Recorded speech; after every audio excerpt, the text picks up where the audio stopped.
بسم اللہ الرحمن الرحیم الحمد للہ رب العالمین وصلی اللہ وسلم علی نبینا و مولانا محمد وعلی آلہ و اصحابہ اجمعین اما بعد فاعوذ باللہ من الشیطان الرجیم ان الصفا والمروة من شعائر اللہ فمن حج البیت او اعتمر فلا جناح علیہ ان یطوف بہما ومن تطوع خیرا فإن اللہ شاکر علیم۔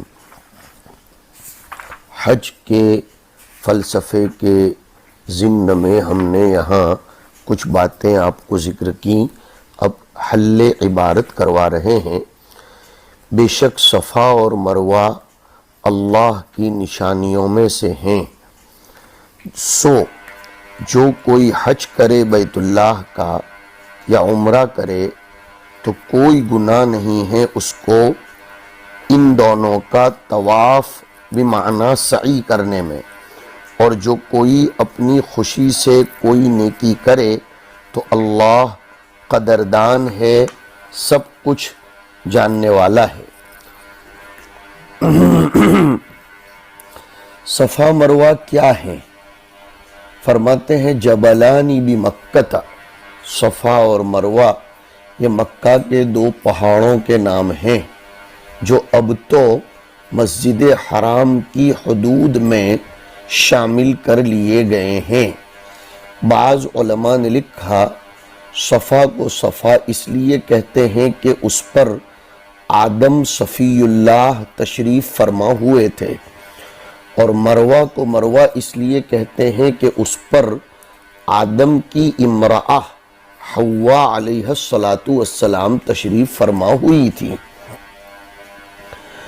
اس آیت کو ماقبل سے ربط یہ ہے کہ حج اور جہاد دونوں کو جمع کیا جا رہا ہے۔ اوپر تھا لا تقولوا لمن يقتل فی سبیل اللہ، جہاد کا تذکرہ تھا، اور یہاں حج کا، ان دونوں میں جوڑ ہے، حج میں اور جہاد میں، دونوں میں انفاق اموال بھی کرنا پڑتا ہے اور دونوں میں مشقت نفس کا بھی سامنا کرنا پڑتا ہے۔ تو اللہ فرماتے ہیں صفا اور مروہ اللہ کی نشانیوں میں سے ہیں۔ شعائر، شعیرت ان کی جمع ہے، علامت کو کہتے ہیں، ای اعلامی دینی ہی، علم کی جمع اعلام، دین کی نشانیوں میں سے ہے۔ اس کو دیکھ کر دین پر، اسلام کی حقانیت پر دلالت ہوتی ہے۔ جمع شعیرت، شعائر کہتے ہیں صاحب جمل کے کہنے کے مطابق المواضع التي يقام فيها الدین، وہ جگہیں جن میں دین قائم کیا جاتا ہو۔ چونکہ یہاں حج اور عمرہ ادا کیا جاتا ہے اور وہ دین ہیں، اس لیے انہیں شعائر کہا گیا۔ مساجد بھی شعائر ہیں، قرآن کریم بھی شعائر میں سے ہیں، اور اسی طریقے سے دین کی جتنی علامتیں اور دین کی جتنی بھی نشانیاں ہیں وہ شعائر میں سے ہیں۔ اور شعائر الہیہ، شعائر دینیہ، اس کی تعظیم و ادب ضروری ہے۔ وَمَن يُعَظِّمْ شَعَائِرَ اللَّهِ فَإِنَّهَا مِن تَقْوَى الْقُلُوبِ۔ ایک صاحب حرم شریف میں عین کعبہ کے سامنے پیر لمبے کر کے بیٹھے ہوئے تھے۔ حضرت الاستاذ مولانا سید ابرار احمد صاحب نور اللہ مرقدہ اس وقت وہاں تشریف فرما تھے، عمرے کی غرض سے تشریف لے گئے تھے۔ حضرت نے انہیں ٹوکا، وہ مصری تھے، تو انہوں نے کہا اس میں کیا فرق پڑتا ہے، تقویٰ تو دل میں ہونا چاہیے، میں نے کعبہ کی طرف پیر کیے تو اس سے کیا فرق پڑتا ہے۔ حضرت نے برجستہ وہ آیت پڑھی تھی کہ کعبہ شعار الہی ہے، اور وَمَن يُعَظِّمْ شَعَائِرَ اللَّهِ فَإِنَّهَا مِن تَقْوَى الْقُلُوبِ۔ تو صفا اور مروہ اللہ کے شعائر میں سے ہیں۔ آگے فرمایا فَمَنْ حَجَّ الْبَيْتَ أَوْ اعْتَمَرَ، جو بیت اللہ کا حج کرے یا عمرہ کرے تو اسے کوئی گناہ نہیں ہوگا اگر وہ ان دونوں کا طواف یعنی سعی کرے گا۔ فمن حج البیت او اعتمر ای تلبس بالحج او تلبس بالعمرتی۔ حج کس کو کہتے ہیں؟ حج یحج حجن، تلبس کا معنی کرنا، جو حج اور عمرہ کرے۔ حج یحج قصد کرنا، القصد الی شیء معظم، مطلق قصد کو نہیں کہتے، کسی بڑی چیز کی طرف قصد کرنے کو حج کہا جاتا ہے۔ تو حج کا اصل معنی تو یہ ہے، چونکہ حج میں بھی کعبۃ اللہ جیسے مقدس مقام کا قصد کیا جاتا ہے، اس لیے اس کو حج کہتے ہیں۔ اور شریعت میں کہتے ہیں مخصوص ایام میں مخصوص ہیئت اور کیفیت کے ساتھ، مخصوص ایام میں مخصوص ہیئت و کیفیت کے ساتھ، مخصوص طریقے پر، مخصوص افعال کے ذریعے مخصوص جگہ کا قصد کرنا، اور یہ سب مخصوص معظم بھی ہیں۔ اس لیے فرمایا کہ حج میں بھی قصد کا معنی پایا جاتا ہے۔ اور اعتمر بمعنی الزیارت، تو اصلہ ما یعنی اصل الحج القصد و اصل العمرت الزیارت، مطلب لغوی معنی کی طرف اشارہ کرنا چاہ رہے ہیں، اور یہ لف و نشر مرتب ہے۔ تو فلا جناح ای فلا اسم علیہ، علیہ ہو کی ضمیر کا مرجع من، ان یطوف بہما، یطوف، اس میں یطوف ایک قراءت تو یہ ہے، اور ایک قراءت جیسے بتلا رہے ہیں فیہ ادغام التاء فی الاصل فی الطاء، ایک قراءت جو ہم نے پڑھی ان یطوف، اصل میں تھا تطوف یتطوف، تا اور تو دونوں کا مخرج ایک ہی ہے، اگرچہ صفات مختلف ہوں، لیکن چونکہ متحد المخرج ہونے کی بنا پر ایک کا دوسرے میں ادغام کر دیا جاتا ہے۔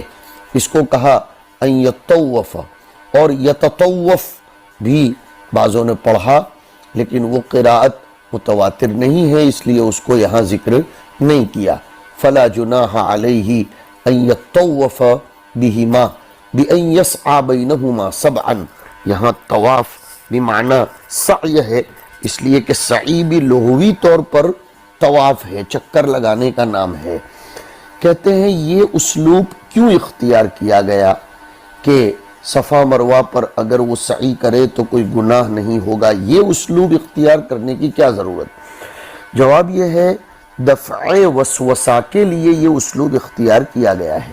جیسے سفر میں بھی قصر کی نماز کے باب میں کسی کو وسوسہ نہ ہو کہ میرا ثواب کم ہو جائے گا، یا میں نماز کی رکعات کی تعداد میں ڈنڈی مار رہا ہوں تو میں گنہگار ہوں گا، اس لیے وہاں بھی فرمایا گیا فَلَيْسَ عَلَيْكُمْ جُنَاحٌ أَن تَقْصُرُوا مِنَ الصَّلَاةِ۔ یہاں ہمارے مصنف اسی کو فرما رہے ہیں نزلت، یعنی نزلت هذه الآیت لما کریہ المسلمون ذالک، جب مسلمانوں کو ذرا کراہت جیسا محسوس ہو رہا تھا، ذالک یعنی صفا بین الصفا اور مروہ کے درمیان سعی کرنا ذرا نامناسب لگ رہا تھا، اور نامناسب لگنے کی وجہ مطاعن اعداء کے ڈر سے، لأن اہل الجاہلیت کانوا یطوفون بہما وعلیہما صنمان یمسحونہما، یہ پوری عبارت ایک سانس میں پڑھنا پڑے گی یا ایک ساتھ، تو جا کر مطلب سمجھ میں آئے گا۔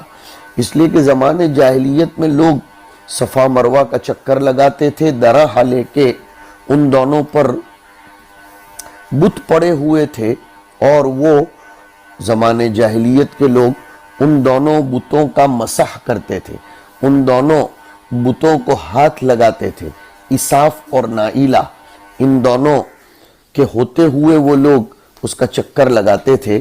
اسلام جب آیا، اس کی آمد ہوئی اور بتوں کو توڑ دیا گیا، تو اب مسلمانوں نے اس کو ناپسند کیا کہ کہیں زمانے جاہلیت کے فعل و حرکت کے ساتھ مشابہت تو نہ ہو جائے، اس لیے ان سے اس کو ختم کر دیا گیا، یہ کہہ کر کے فلا جناح علیہ، کوئی حرج نہیں ہے اگر تم ایسا کرو گے تو۔ یہ اسلوب بتلا رہا ہے کہ رکن نہیں ہے صفا مروہ کی سعی کرنا، جیسے امام مالک اور امام شافعی علیہم الرحمہ فرماتے ہیں۔ اور ومن تطوع خیرن، یہ بھی بتلا رہا ہے کہ وہ رکن نہیں ہے، یہ ایک قول ہے، جیسے میں نے ذکر کیا کہ امام مالک اور امام شافعی کا۔ مگر بات سنیے، سعی بین الصفا والمروہ حج و عمرہ میں مشروع تو ہے، اس کی مشروعیت میں کوئی کلام نہیں ہے، اختلاف اس کے وجوب میں ہے۔ امام احمد رحمۃ اللہ علیہ کے یہاں تو سنت ہے، اور یہی قول سیدنا انس و ابن عباس رضی اللہ عنہم کا ہے۔ وہ فلا جناح کی تعبیر سے استدلال کرتے ہیں کہ اس تعبیر سے تخییر سمجھ میں آتی ہے۔ علامہ بیضاوی کہتے ہیں کہ یہ وجہ استدلال ضعیف ہے، اس لیے کہ نفی الجناح تخییر پر دلالت نہیں کرتا، یہ دلالت کرتا ہے جواز پر، اور اس جواز پر جو وجوب کے معنی میں دلالت کرتا ہے، جو وجوب کے معنی میں شامل ہے۔ امام ابو حنیفہ رضی اللہ تعالیٰ عنہ فرماتے ہیں کہ صفا مروہ کی سعی یہ واجب ہے، اگر وہ ترک کر دی گئی تو دم ادا کر کے اس کا جبر کیا جائے گا، اس کا انجبار کیا جائے گا۔ امام مالک و شافعی کے یہاں جیسے ذکر کیا کہ وہ رکن ہے، اس لیے کہ وہ کہتے ہیں جناب نبی کریم صلی اللہ علیہ وسلم نے ارشاد فرمایا اسعوا فإن اللہ تعالی کتب علیکم السعی، بیہقی کی روایت ہے۔ اور اسی طرح وہ استدلال کرتے ہیں حضور اکرم صلی اللہ علیہ وسلم کی اس روایت سے کہ ابدؤوا بما بدأ اللہ بہ یعنی الصفا۔ تو امام شافعی و مالک اگرچہ یہ تو کہتے ہیں کہ اسلوب تو غیر وجوب پر دلالت کر رہا تھا، مگر حضور کے فرامین کی بنیاد پر اس کو واجب کہیں گے، ہمارے یہاں یعنی واجب ان کے یہاں مطلب رکن ہے، اور امام صاحب کے یہاں واجب ہے، اور امام احمد کے یہاں سنت ہے۔ دیکھو اندر کتاب میں وعن ابن عباس ان السعی غیر فرض لما افادہ رفع الاسم، سعی فرض نہیں ہے، ابن عباس کہتے ہیں اس لیے کہ لا جناح جس سے رفع اسم مستفاد ہوتا ہے وہ دلالت کر رہا ہے ما کا بیان من التخییر، یعنی تخییر پر، اس سے تخییر مستفاد و مترشح ہو رہی ہے، اور تخییر یہ رکن اور واجب میں تو نہیں ہوتی، وہاں تو لازم ہوتا ہے۔ تو لا جناح کی تعبیر نے تخییر پر دلالت کر دی۔ وقال الشافعی وغیرہ رحمہم اللہ رکن، امام شافعی وغیرہ اس کو رکن کہتے ہیں۔ وبین صلی اللہ علیہ وسلم وجوبہ بقولہ ان اللہ کتب علیکم السعی، رواہ البیہقی وغیرہ، بیہقی وغیرہ کی روایت میں آیا کہ واجب ہے، اس لیے کہ حضور نے اپنے فرمان میں کتب اور کتب کی نسبت اللہ کی طرف کر دی، اور لفظ کتب یہ فرض پر دلالت کرتا ہے، جیسے کتب علیکم الصیام، وقال، اور حضور نے یہ بھی فرمایا ابدؤوا بما بدأ اللہ بہ یعنی الصفا، صفا اور مروہ دو پہاڑیاں ہیں تو آغاز صفا سے کرو، اس لیے کہ اللہ نے بھی آغاز وہیں سے کیا ہے۔ رواہ مسلم رحمہ اللہ تعالی۔ ومن تطوع خیرا، ومن تطوع، وفی قراءة بالتحتانیت والتشدید الطاء مجزوما ای ومن یتطوع، ومن تطوع فعل ماضی ہے، اور ومن یتطوع یہ فعل مضارع ہے، اور اگر یتطوع پڑھتے ہو تو فیہ ادغام التاء فی الطاء، فیہا یعنی، تو تطوع فعل ماضی ہے، ماضی مبنی ہوتا ہے، تو ادات شرط کے آنے سے اس پر کوئی اعراب کا ظہور نہیں ہوگا، اور یتطوع پڑھو تو وہ اصل میں یتطوع تھا، فعل مضارع ہے اور مضارع کو جزم دیتا ہے، مگر پھر تا کا ادغام تو میں کر دیا اور یتطوع کر دیا، تو ومن تطوع خیرا، جو شخص کوئی خیر کا کام بطور تطوع کے کر لے، ای بخیرن، تطوع خیرن ای بخیرن، اس سے استدلال کرنا چاہتے ہیں کہ خیرن منصوب بنزع الخافض ہے، ابن مسعود کی قراءت میں ومن تطوع بخیرن ہے بھی، ابن عباس کی قراءت میں بھی اس سے بھی اس بخیرن والی ہمارے مصنف کی تفسیر کی تائید ہوتی ہے۔ ای تطوع خیرن کی تفسیر کرے، ای فعل ما لم یجب علیہ من طواف وغیرہ، یعنی مطلقاً ہے ومن تطوع خیرن، نماز میں اگر کوئی تطوعات کی پابندی کرتا ہے، حج عمرے میں کوئی تطوعات کی پابندی کرتا ہے، نفل طواف کرتا ہے، نفل روزے رکھتا ہے، نفل انفاق کرتا ہے، تو چاہے طواف ہو چاہے کچھ بھی ہو، اگر وہ غیر واجب کو بھی ادا کرتا ہے اور نفلی عبادات کرتا ہے تو اللہ اس کی عبادات کو ضائع نہیں کرتا۔ فإن اللہ شاکر لعملہ، اللہ اس کے عمل کا قدردان ہے۔ اللہ کی طرف جب شکر کی نسبت کی جائے تو وہ قدردانی کے معنی میں ہوتا ہے، اور اللہ قدردانی کیسے کرتا ہے؟ بالاثابۃ علیہ، اللہ اس پر ثواب عنایت فرماتے ہیں، علیم بہ، اور حق تعالی شانہ اس کو اچھی طرح جانتے بھی ہیں کہ اس شخص نے کون سا عمل کیا۔ تو اس ٹکڑے سے تطوعات کا بھی ثبوت ہوتا ہے۔ احسان کرنا چاہیے عبادات میں، اچھی کیفیت اختیار کرنی چاہیے، اور عبادات میں تطوعات کی بھی پابندی کرنی چاہیے، اس لیے کہ بڑوں نے فرمایا ہے کہ تطوعات مکملات للفرائض، اور ویسے بھی نوافل و سنن کی پابندی سے انجبار ہو جاتا ہے فرائض میں پائے جانے والے نقصان اور کٹوٹی کا۔ روایات بھی اس پر دلالت کرتی ہیں، جیسے حدیث شریف میں آتا ہے کہ بندے کی فرض نمازوں میں اگر کچھ کوتاہی کمی ہوگی، اللہ اپنے فرشتوں سے فرمائیں گے ذرا اس کا نامہ اعمال چیک کرو، اگر اس کے پاس تطوعات ہیں تو اس کے ذریعے اس کا انجبار کر لیا جائے گا۔ اللہم اجعلنا من المتطوعین ومن المؤدین للفرائض والواجبات، اللہم آمین۔ آگے فرماتے ہیں وَنَزَلَ فِي الْيَهُودِ، یہود کے باب میں آنے والی آیت کریمہ نازل ہوئی، کون سی؟ جس میں ان کے مرض بین، مرض عظیم، شاہ ولی اللہ نے ان کے امراض کی جو تقسیم کی ہے الفوز الکبیر میں، اس میں ایک مرض بتایا ہے کتمان۔ یہود میں کتمان کی عادت تھی، وہ حقائق کو چھپاتے تھے، وہ منزل آیات کو چھپاتے تھے اور اس میں تحریف کرتے تھے۔ اس کتمان کی بنیاد پر انہوں نے لوگوں کو بھرم دیا، دھوکہ دیا، اور حضور اکرم صلی اللہ علیہ وسلم کے صفات کا اظہار نہیں کیا بلکہ چھپایا۔ اسی طرح احکام الہیہ کا بھی انہوں نے کتمان کیا، جس کی وجہ سے وہ اللہ کی لعنت کے مستحق بنے۔ اس لیے یہ آیت پڑھنے سے پہلے ہمیں اس کا ایک درس بھی دے دینا چاہیے، سبق بھی اس سے ملتا ہے کہ اصول دین دلائل عقلیہ نقلیہ کے ذریعے پہنچانا جہاں تک ممکن ہو محتاج تک پہنچا دیا جائے۔ جو لوگ جس زمانے میں جن دلائل کے ذریعے دین کو سمجھنے کے محتاج ہوں، ان لوگوں تک دین کے اصول کو ان دلائل کے ذریعے پہنچا دینا لازم ہے۔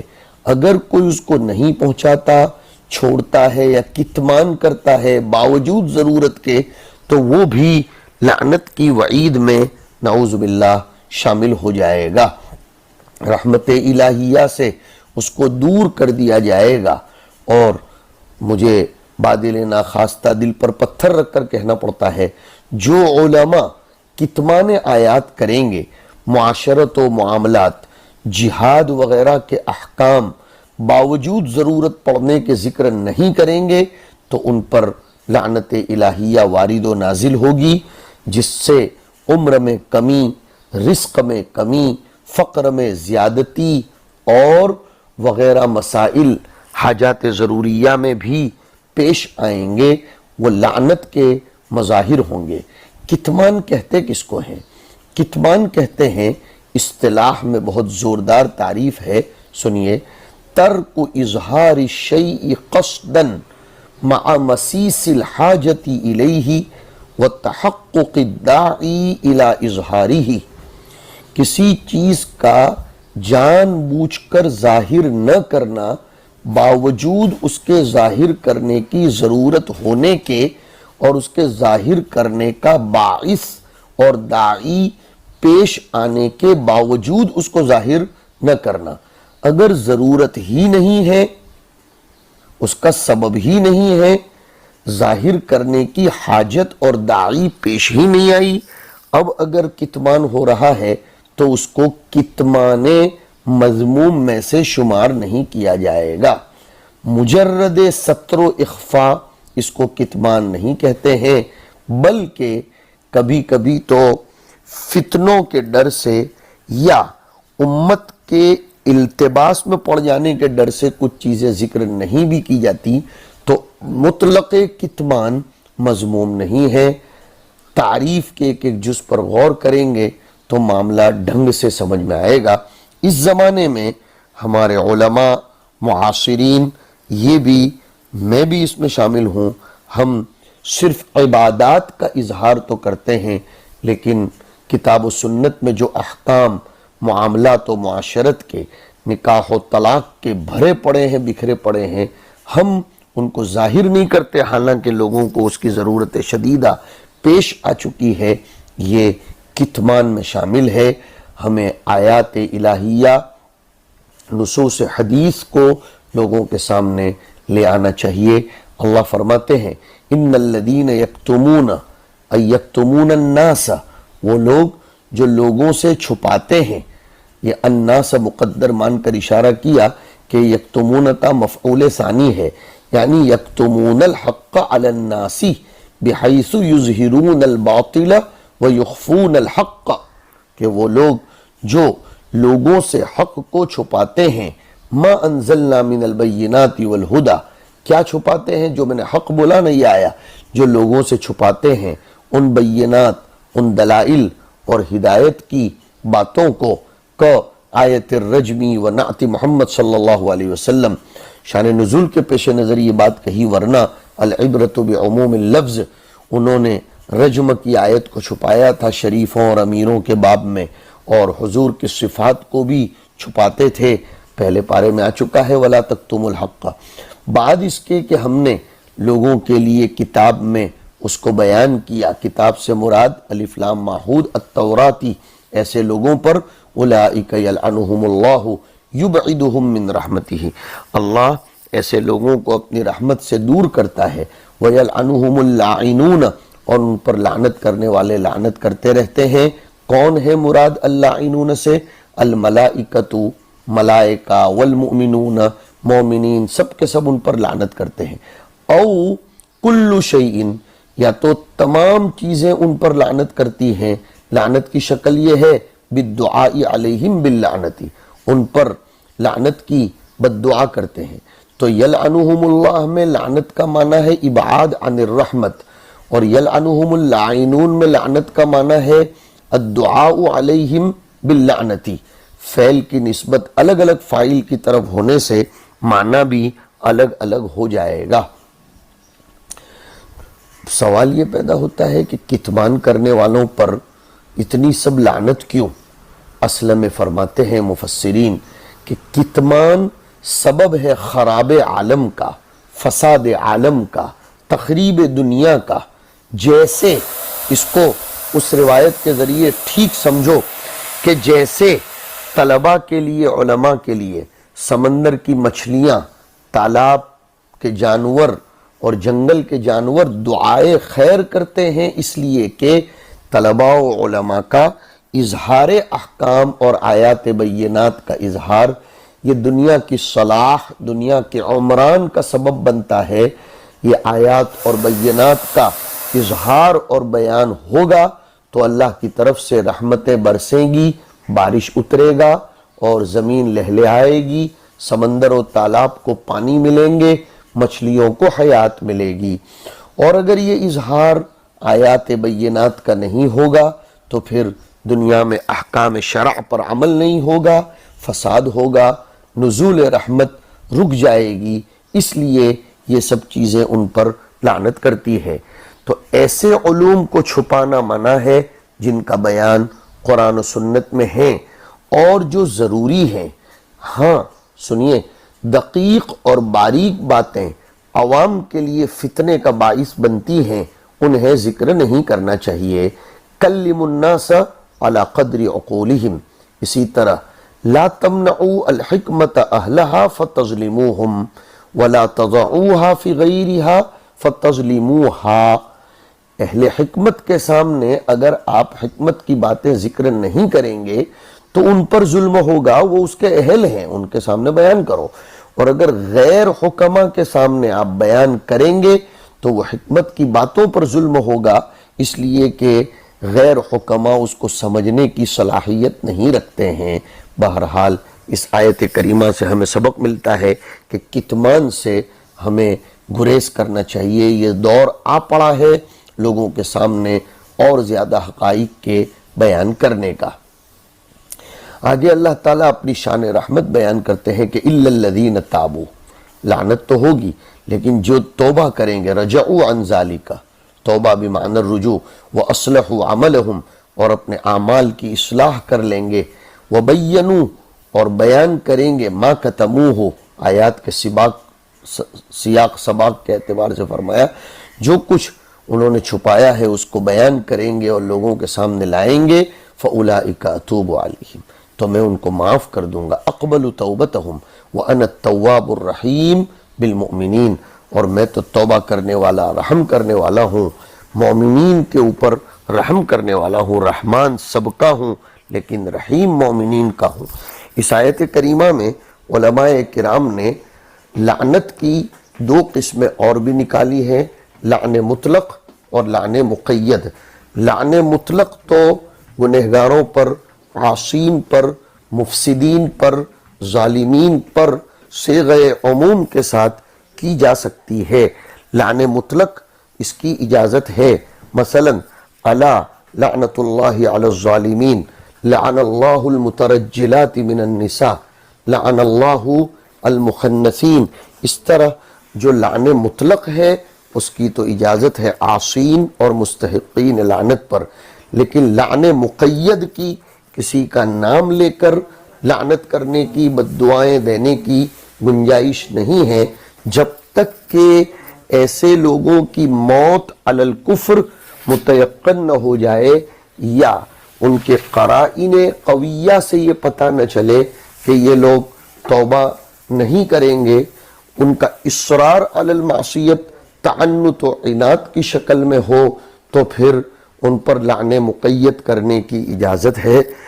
حضور اکرم صلی اللہ علیہ وسلم نے اگر لعن مقید کی ہے رعل و ذکوان، عصیہ وغیرہ قبائل پر، تو چونکہ حضور کو تو بذریعہ وحی اس کا علم ہو گیا تھا کہ یہ لوگ اب توبہ کرنے والے نہیں ہیں، اسی پر مریں گے، اس لیے حضور نے ان پر لعن مقید فرمائی، یا حضور نے ان کی حالات دیکھ کر اس کا اندازہ لگا لیا تھا کہ اب یہ توبہ کرنے والے نہیں ہیں، نیز حضور نے یہ دیکھ لیا تھا کہ ان کی موت علی الکفر ہوئی ہے، اس لیے ان پر لعن مقید کی گئی تھی۔ لہذا تکفیر، تفسیق، تضلیل اور لعن طعن کو اتنا سستا نہ کر دیا جائے کہ ہم ہر کس و ناکس پر لعنت کرتے پھریں، بد دعائیں کرتے رہیں۔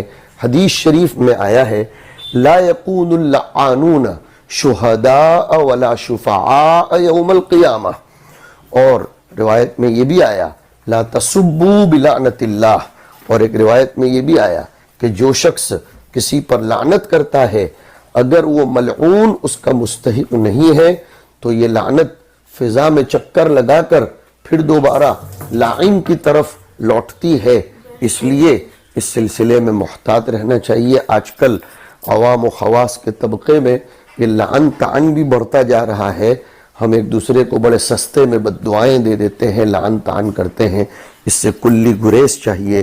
اللہ پاک ہمارے دلوں میں مخلوق کے تئیں رحمت و شفقت، ہمدردی کے جذبات پیدا فرمائے اور شریعت کے اصول کو سمجھنے کی، سمجھانے کی توفیق نصیب فرمائے، کتمان سے ہماری حفاظت فرمائے۔ وصلی اللہ علی النبی الکریم۔